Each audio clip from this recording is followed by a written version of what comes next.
Buen día, nosotras somos residentes de tercer año de la Residencia Bioquímica de Salta, del Hospital San Bernardo.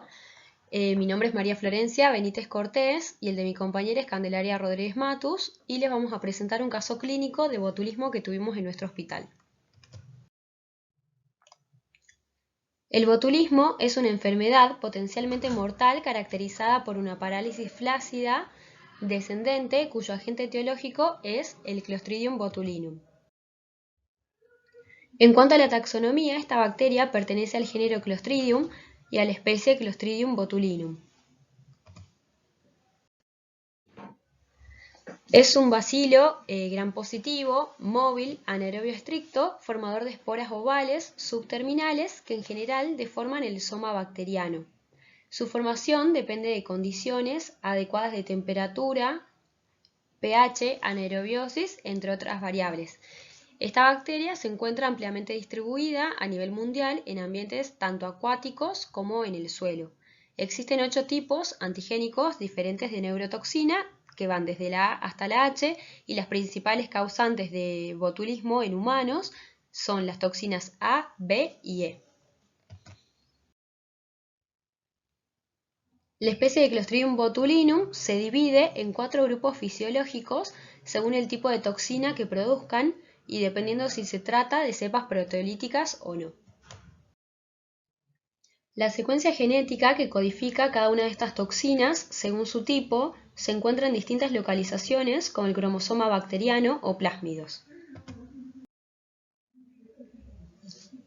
Independientemente del origen, la neurotoxina botulínica llega al torrente sanguíneo a partir de su sitio de producción o de absorción.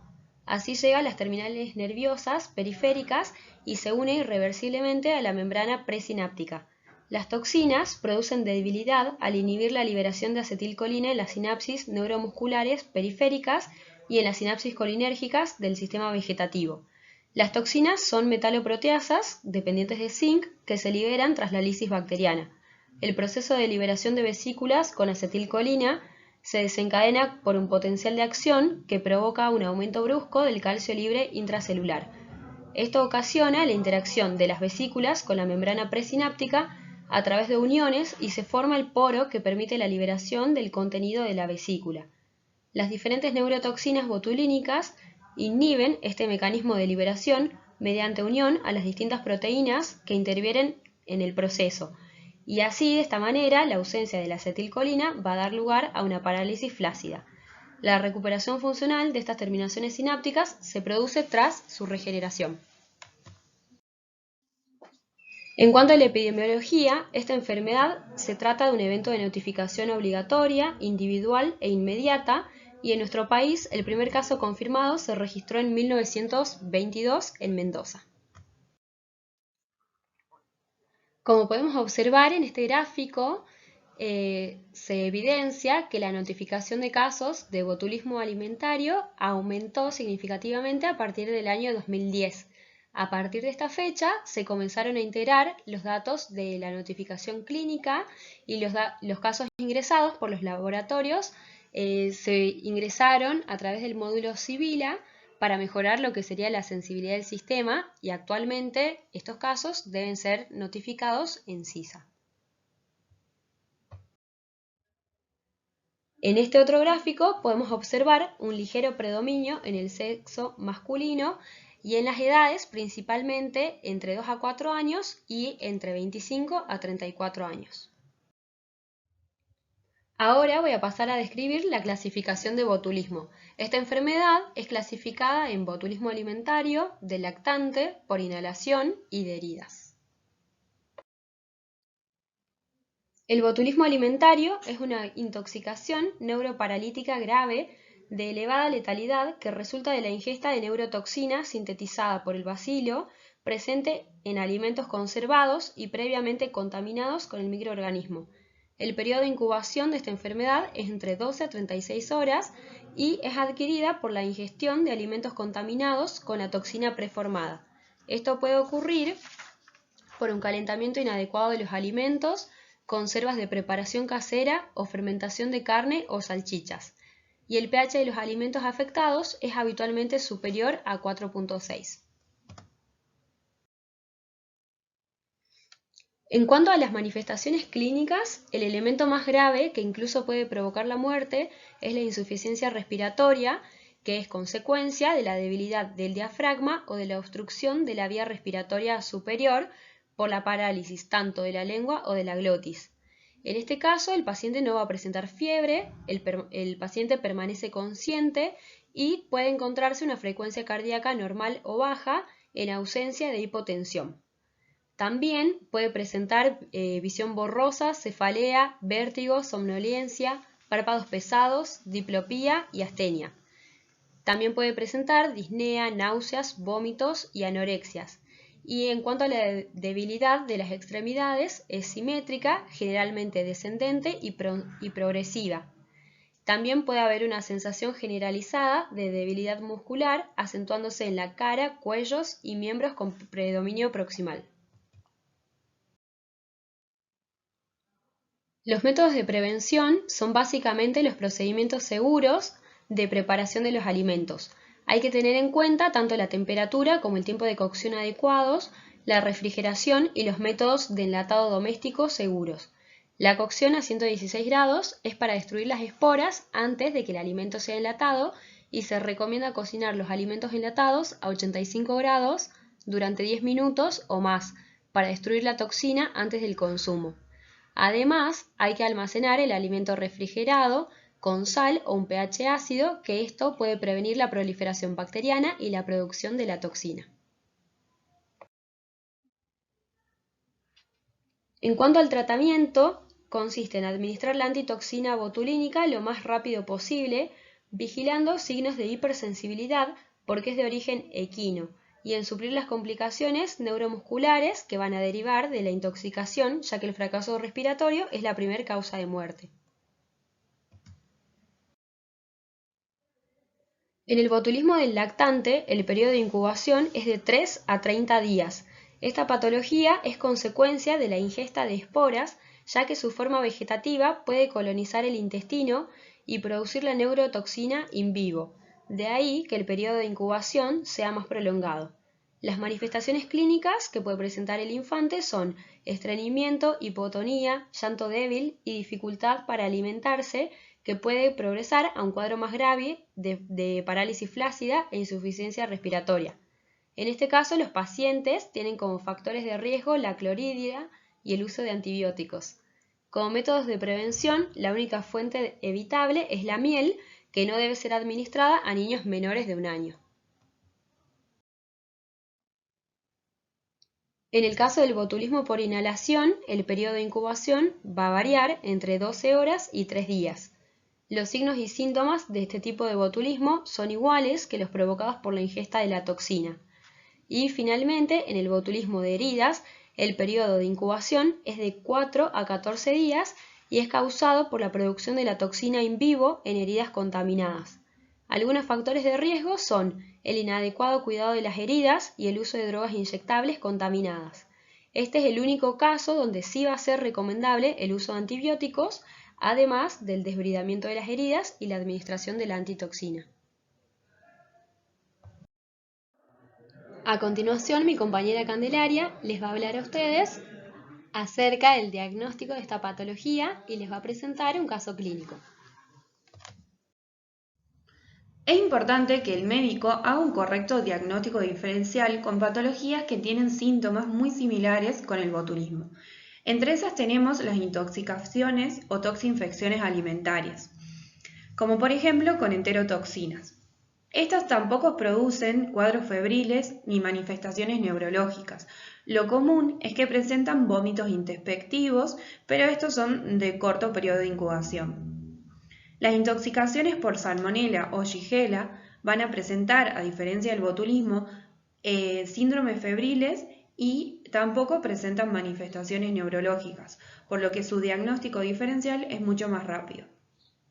Las intoxicaciones con toxinas estafilocóccicas sí producen manifestaciones neurológicas debido a la grave hiponatremia hipotónica, asociado a esa diarrea acuosa con gran pérdida de sodio, que lleva al paciente a un grave edema cerebral y al coma. También es importante el diagnóstico diferencial con patologías que producen manifestaciones neurológicas como la meningoencefalitis. Esta va a provocar trastornos de la conciencia, signos meningios y alteraciones en el líquido cefalorraquídeo, que orientan rápidamente a su diagnóstico. El síndrome de Guillain-Barré, variedad Miller-Fisher, se acompaña de trastornos en la sensibilidad, alteraciones en el líquido cefalorraquídeo y la electromiografía que hacen un diagnóstico diferencial con esta patología. Pero la variedad Miller-Fisher afecta el sexto par craneal y además produce una ataxia muy intensa que se asemeja a lo que es el botulismo, por lo que el médico tiene que estar muy atento a los síntomas que tiene el paciente para hacer un correcto diagnóstico diferencial. La entidad denunciante que recibe el paciente, que vendría a ser el médico, debe notificar el caso sospechoso de botulismo a través del SISA al Ministerio de Salud de Nación y de Provincia. El Ministerio de Salud de Provincia, con epidemiología, van a notificar este caso sospechoso que es de carácter obligatorio. El Ministerio de Salud de Nación es el responsable de conseguir la antitoxina lo antes posible, ya que la tipo A y la antitoxina tipo B no se encuentran disponibles para todas las instituciones de salud. En cuanto al alimento sospechoso, quienes van a intervenir es el INAL, Instituto Nacional de Alimentos, que pertenece al ANMAT. Allí hay una sección responsable que es el Instituto de Bromatología, ya sea nacional, provincial o municipal, que se encargarán del alimento, de ver si ese alimento es comercial o casero. En el caso de que sea comercial, se van a estudiar todos los lotes para ver si presentan o no la toxina preformada. Y en el caso de que sea casero, se va a enviar para ser estudiado el alimento a bromatología. Cuando el paciente es internado, inmediatamente el médico se debe comunicar al Instituto Nacional de Enfermedades Infecciosas, el cual pertenece al ANLIS-Malbrán. Allí se encuentra el Servicio de Bacteriología Sanitaria, que se dedica al diagnóstico de referencia de botulismo en cualquiera de sus formas, alimentario, lactante, adulto o heridas.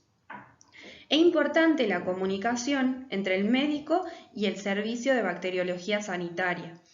¿Sí? Es importante el contacto directo, debido a que el médico, va a aportar toda la información sobre el alimento, sobre la clínica del paciente, sobre quiénes consumieron el mismo y cómo lo consumieron. El diagnóstico de referencia de botulismo en Argentina se realiza en Buenos Aires y en Mendoza. Como dijimos, en Buenos Aires tenemos el Instituto Nacional de Enfermedades Infecciosas, el Servicio de Bacteriología Sanitaria, y en Mendoza tenemos el área de microbiología, departamento de patología en Facultad de Ciencias Médicas. Ante la sospecha clínica del médico y la epidemiología, se debe confirmar el diagnóstico por exámenes de laboratorio, mediante investigación del Clostridium y su toxina. Las muestras a derivar son suero, materia fecal y el alimento. El suero se obtiene una cantidad suficiente de sangre en un tubo sin anticoagulantes y así obtener entre 4 a 5 mililitros de suero final. Se hacen estudios de bioensayo y tipificación con antitoxinas específicas en ratones. Las muestras de materia fecal y el alimento son importantes para completar el estudio cuando la muestra de suero resultó negativo. La presencia de esporas tanto en materia fecal y el alimento remitido por medio de cultivos es imprescindible. En estas muestras se hace tanto la detección, tipificación de toxinas y su cultivo para Clostridium botulinum. El método de bioensayo es el método Gold estándar. Se inoculan las muestras de forma intraperitoneal en ratones albinos de 18 a 20 gramos. Como dijimos, las muestras van a ser el suero directo o las mismas cultivadas en caldo taroso. En el caldo se buscan las esporas que fueron producidas por la toxina. Se obtiene el extracto, se lo filtra, se lo va a procesar, se hacen sucesivas diluciones que se van a ser inyectadas en el ratón. Luego se va a hacer un monitoreo por 96 horas y se van a observar qué signos tienen los ratones, si presentan disnea, parálisis generalizada progresiva y muerte por asfixia. La tipificación de la antitoxina es importante para determinar el tipo toxigénico de la muestra. Tenemos varias toxinas, las más frecuentes son las A y la B, y el fundamento de la técnica es la neutralización. Se enfrentan las muestras o cultivos positivos con antitoxinas específicas. Las mismas se inocularán en los ratones de forma intraperitoneal y el monitoreo se realizará al cabo de 96 horas. Se estudian aquellos ratones que han sobrevivido debido a que recibieron la antitoxina que va a neutralizar al suero del paciente. Tanto la técnica de bioensayo como la de tipificación se deben realizar por duplicados. Se van a inocular a 2 ratones 0,5 ml del suero y a otros 2 ratones 0,5 ml del directo más la antitoxina. Y se hace el monitoreo. Las ventajas de esta técnica es la detección de la toxina activa, su alta sensibilidad y que detectan todos los tipos y subtipos conocidos.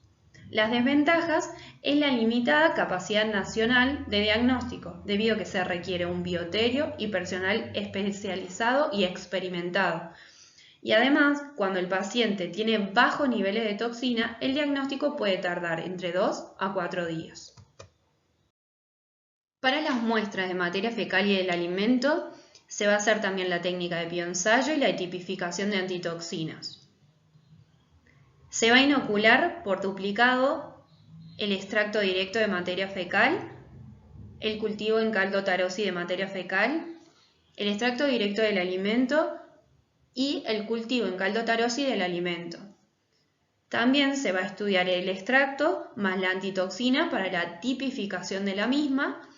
Y el alimento se va a extraer un extracto, se lo va a calentar a 80 grados centígrados por 20 minutos. De ahí se hace el monitoreo de los ratones por 96 horas y se evalúan sus signos. Ahora les voy a presentar el caso clínico. Paciente de 23 años de edad de sexo masculino, oriundo de la localidad de Coronel Molde, departamento de La Viña. El mismo se encontraba con náuseas, mareos, visión borrosa, fotosensibilidad, dolor abdominal difuso con múltiples episodios de vómitos biliosos de 24 horas de evolución. Se encontraba somnoliento, taquicárdico y con mala mecánica respiratoria, por lo que es derivado a Capital al Hospital San Bernardo. Debido a la mala mecánica respiratoria, se decide su internación y su pase a unidad de terapia intensiva. El día siguiente ingresa por guardia el hermano, quien refiere síntomas similares al primer caso. Se indagan antecedentes y él mismo comenta haber estado el día anterior de pesca con su hermano y haber consumido un escabeche de pescado de elaboración propia.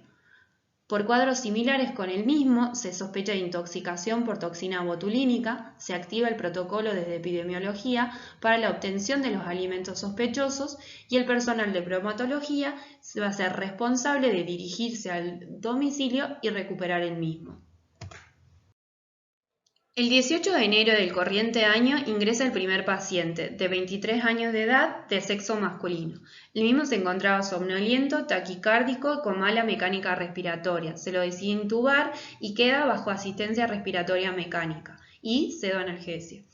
Se le realiza test rápido de COVID, el cual da negativo, es valorado por el servicio de neurología y cirugía general. En los primeros gases se observa un pH de 7,19, una PCO2 de 69 milímetros de mercurio, PO2 de 73 milímetros de mercurio, un bicarbonato de 25 miliequivalentes litros. El paciente se encontraba cursando una acidosis respiratoria. El ionograma era de 145 miliequivalentes litros para el sodio y un potasio de 4,5 miliequivalentes litros. El ácido láctico era de 1,6 milimoles litro y su saturación era del 93%. Las muestras que serán derivadas son el suero, el contenido gástrico y el alimento. Debido a la epidemiología, se inicia el tratamiento con toxina antibotulínica y se le administran 4 ampollas. Después de 13 días de internación con escasa respuesta neurológica y el paciente se encontraba febril y con ascenso de glóbulos blancos, se decide pancultivar. Los cultivos para el aspirado endotraqueal fue positivo para Pseudomonas y Staphylococcus aureus. El hemo y el retrocultivos también dieron positivo para Pseudomonas. Ambos eran sensibles al tratamiento antibiótico instaurado. Después de 63 días de internación, el paciente presenta estenosis traqueal subglótica más parálisis de cuerdas vocales izquierdas, por lo que se decide realizar fibrobroncoscopía y se le coloca una cánula fonatoria. El 19 de enero del corriente año ingresa el segundo paciente, de 24 años de edad, sexo masculino. El mismo presentaba un abdomen agudo de 12 horas de evolución, acompañado de náuseas, diplopías, mareos y fotosensibilidad. Se le realiza el test rápido de COVID que dio negativo. Es valorado por el Servicio de Neurología y Oftalmología. Lo mismo informa que el paciente presentaba ojo seco con mucosas secas, retracciones palpebral y parálisis del sexto par craneal. En el gas, el pH era de 7,28 con una PCO2 de 40 milímetros de mercurio, PO2 de 177 milímetros de mercurio, un bicarbonato de 18 miliequivalentes litros. El exceso de base de menos 7,4. El paciente se encontraba con una acidosis metabólica. La saturación del 99%, el sodio 142 miliequivalentes por litro y el potasio 3,9 miliequivalentes litro. El ácido láctico de 1,6 milimoles litro. Se toman muestras de suero y contenido gástrico que junto con el alimento van a ser derivadas para su estudio. Se inicia tratamiento con toxina antibotulínica y se le administran 4 ampollas. Al primer día se hace una intubación orotraqueal debido a sus trastornos deglutorios y su conexión a ventilación mecánica. Al quinto día de internación, paciente febril con aumento de secreciones bronquiales, se decide pancultivar e iniciar antibióticos. Al séptimo día, sus cultivos fueron positivo el aspirado endotraqueal para Klebsiella, Ble positivo y Staphylococcus aureus meticilino sensible. Se ajusta el antibiótico y además el retro y urocultivo fueron negativos. Al séptimo día se le realiza la traqueostomía y el paciente queda bajo asistencia respiratoria mecánica, hemodinámicamente estable. Después de 17 días de internación, el paciente presenta episodios de diarrea con hemocultivo positivo. El paciente se encontraba cursando una colitis pseudomembranosa.